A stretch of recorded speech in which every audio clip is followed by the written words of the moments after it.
saudaraku, tetap ada suara negatif. Saudara tidak bisa melarang 10 orang pengintai ini untuk bicara, tapi saudara bisa memilih menjadi seperti Kaleb dan Joshua.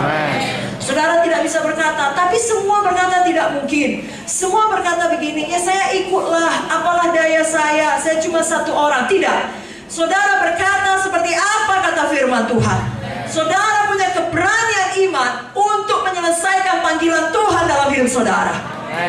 Tiap kali saudara bersaksi, tiap kali saudara menginjil, akan ada suara negatif. Tiap kali saudara memuridkan, mengunjungi, akan ada suara negatif. Tiap kali saudara berani berkorban, bahkan lebih daripada biasanya, akan ada suara negatif yang mengatakan, itu sia-sia, itu tidak cocok. Tiap kali saudara menempuh resiko demi pekerjaan Tuhan, akan ada suara yang mengatakan kau salah. Tetapi saudara tahu betul mana suara Tuhan, mana suara setan. Pilihlah untuk tetap berani, pilihlah untuk tetap beriman. Amin, saudara. Kalau saudara sakit dan orang berkata kau tidak akan sembuh, tapi firman Tuhan berkata oleh bilur Yesus kita sembuh, kita ikut apa kata firman. Kita punya iman yang berani. Orang berkata kau tidak mungkin diberkati, firman Tuhan berkata kita pasti diberkati, kita ikut apa kata firman Tuhan. Orang lain berkata tidak usah begitu banyak melayani, nanti kau menjadi aneh. Firman Tuhan berkata ada bagian kita dalam tubuh Kristus, dalam pekerjaan pelayanan, kita ikut apa kata firman Tuhan. Saudaraku, kita punya iman yang berani karena dasar kita adalah ini, firman Tuhan yang tidak berubah. Langit bumi boleh berlalu, tapi firman Tuhan kekal selama-lamanya. Sedangkan ucapan manusia itu selalu bisa berubah. Hari ini dia mendukung kita, besok dia menginjak kita. Jangan andalkan apa kata manusia, seberapa banyak pun, mayoritas pun. Andalkan apa kata firman Tuhan.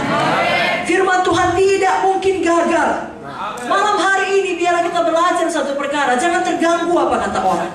Jangan kecewa bila tidak ada yang mendukung kita ketika kita mau melakukan kebenaran firman. Kita ingat Kaleb, kita ingat Joshua. Kalau orang-orang di Alkitab pun mengalaminya, dituliskan sebagai teladan kepada kita, kita pun mengalaminya. Mereka menang, kita pun menang. Saudara masih ingat kisah Sadrak, Mesak, Abednego? Mereka juga contoh orang-orang yang memiliki iman yang berani. Mereka dihadapkan pada ancaman kematian, bukan karena dosa mereka, justru karena kebenaran mereka. Pernahkah saudara seperti itu? Justru karena saudara berbuat benar, karena saudara setia beribadah, karena saudara setia berkorban, setia melayani, saudara dapat ancaman. Itulah dialami oleh Sadrak, Mesak, Abednego. Tapi apa jawab mereka? Saya bacakan Daniel 3 ayat 17-18. Jika Allah yang kami puja sanggup melepaskan kami, maka ia akan melepaskan kami dari perapian yang menyala-nyala itu, dan dari dalam tanganmu ya Raja.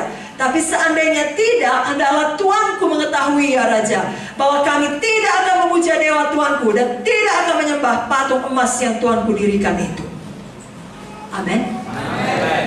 Terancam nyawanya, tetap tidak kompromi dengan dosa.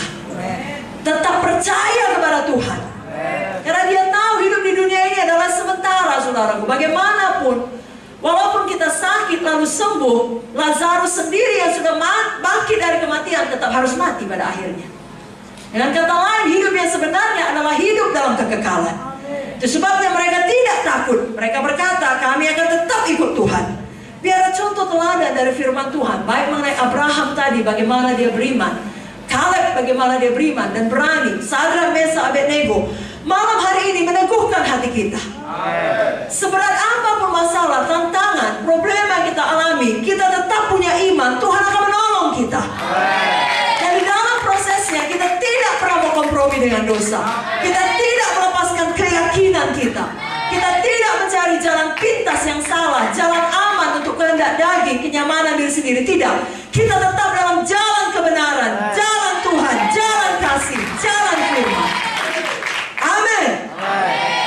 Saudaraku, tiap kali kita memiliki iman yang berani, Tuhan menghargakan kita. Tuhan tidak akan mempermalukan setiap orang yang percaya kepadanya. Saudara lihat, Sadrak, Mesak, Abednego diselamatkan Tuhan, saudaraku. Tiap kali kita memilih jalan iman, Tuhan yang berperang bagi kita. Saya bacakan Keluaran 14 ayat 14. Tuhan akan berperang untuk kamu dan kamu akan diam saja. Bukankah itu luar biasa? Amen. Pada malam hari ini, bisakah Tuhan menemukan iman di tempat ini? Amen. Berapa banyak saudara mau memiliki iman yang berani? Betul-betul percaya tidak ada yang mustahil kepada Tuhan. Tidak ada yang mustahil bagi saudara yang percaya. Bisakah saudara lihat keluarga saudara dipulihkan? Bisakah saudara saudara masa depan yang diberkati? Bisakah saudara lihat KKR saudara berganda? Bisakah saudara lihat saudara jadi terang dimanapun Tuhan menempatkan saudara? Bisakah saudara lihat besok KKR banyak jiwa-jiwa diselamatkan, disembuhkan? Berikan doa tepuk tangan bagi Tuhan Yesus. 2 Tawarik 16 ayat 9 berkata, mata Tuhan menjelajah seluruh bumi, termasuk menjelajah duri pada malam ini, untuk melimpahkan kekuatannya kepada mereka yang bersungguh-sungguh hati terhadap Dia. Mari bersungguh-sungguh beriman. Tapi setelah kita memiliki iman yang berani, sudah berkata, bisa itu dilakukan. Bisa saya mendoakan jiwa sampai sembuh. Bisa saya buka KKS di daerah baru. Bisa saya diberkati. Bisa penyakit ini sembuh. Bisa kebangkrutan ini menjadi berkat. Dan seterusnya dan seterusnya. Bisa saya sampai pada panggilan Tuhan. Setelah saudara punya iman yang berani, perhatikan baik-baik. Saudara juga harus punya iman yang tekun. Mari angkat tangan saudara, katakan, saya punya iman yang tekun. Katakan kuat-kuat, ketekunan iman. Amin. Karena kalau kita ingat juga kisah Joshua dan Kaleb tadi, setelah mereka beriman, mereka bisa masuk tanah Kanaan dan mendapatkan warisan hak mereka atas tanah perjanjian tersebut. Tidak langsung itu terjadi, dibutuhkan waktu. Tetapi tiap kali Tuhan berjanji dan kita punya iman untuk janji Tuhan itu, pasti digenapi. Berapa lama pun waktunya, pasti digenapi.